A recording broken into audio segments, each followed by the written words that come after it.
नमस्कार मंडळी, जय महाराष्ट्र. स्वागत आहे तुमचं योजना करो या लोकप्रिय युट्यूब चॅनलवरती. तर एकंदरीत मित्रांनो, पीएम किसान योजनेचा 19व्या हप्त्यामध्ये खरंच वाढ होणार का? आणि आता जो अर्थसंकल्प आहे तो जाहीर करण्यात आलेला आहे आणि आता शेतकऱ्यांच्या खात्यामध्ये जो 19 हप्ता आहे ते वाढून येणार का, असा प्रश्न आता शेतकरी बांधव उपस्थित करत आहेत. तर याच्या संदर्भात सविस्तर बातमी आपण जाणून घेण्याचा प्रयत्न करणार आहोत. आपल्या युट्यूब चॅनल तुम्ही सबस्क्राईब केलं नसेल तर लोकप्रिय युट्यूब चॅनलला योजना करो लोकप्रिय युट्यूब चॅनलला सबस्क्राईब करा, बेल आयकॉनला ऑल प्रेस करायला विसरू नका. तर पीएम किसान योजना ही केंद्र सरकारची योजना आहे, ज्याला भारत सरकारने 100% अनुदान वित्त पुरवठा करते आणि या अंतर्गत हप्त्याची रक्कम थेट लाभधारकाच्या बँक खात्यामध्ये हस्तांतरित केला.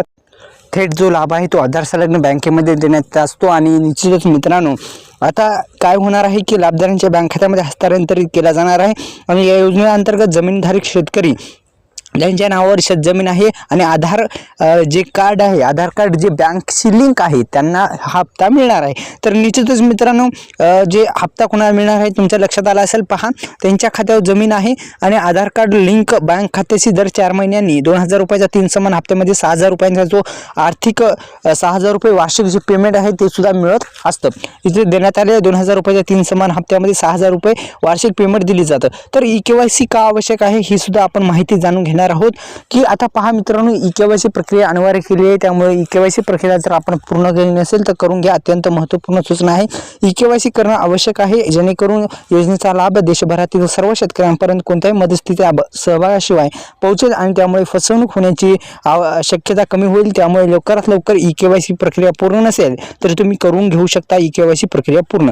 आता पीएम किसान योजनेसाठी लाभधारी जे आहे त्या लाभधारीचे ई-केवायसीच्या 3 प्रकारे पद्धती आहेत. आपण 2 प्रकार प्रचलित आहेत. एक म्हणजे बायोमेट्रिक आधारित आणि दुसरं म्हणजे OTP बेस्ड ई-केवायसी पोर्टलवर अवेलेबल करण्यात आलेली आहे.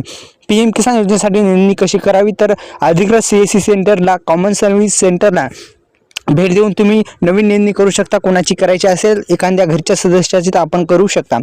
तर निश्चितच मित्रांनो, आता ह्या पीएम किसान योजनेमध्ये 19व्या हप्त्यामध्ये किंवा पीएम किसान योजनेच्या हप्त्यामध्ये वाढ होणार का, तर अद्यापही याच्या संदर्भात जी माहिती आहे, जे निर्णय आहे ते निर्णय अद्यापही देण्यात आलेला नाही. आतापर्यंत सुद्धा हा निर्णय झालेला नाही. बहुतेक हा निर्णय जो आहे तो आतापर्यंतही झालेला नाही मित्रांनो, की हप्त्यामध्ये पीएम किसान योजनेमध्ये हप्त्यामध्ये वाढ होणार आहे म्हणून.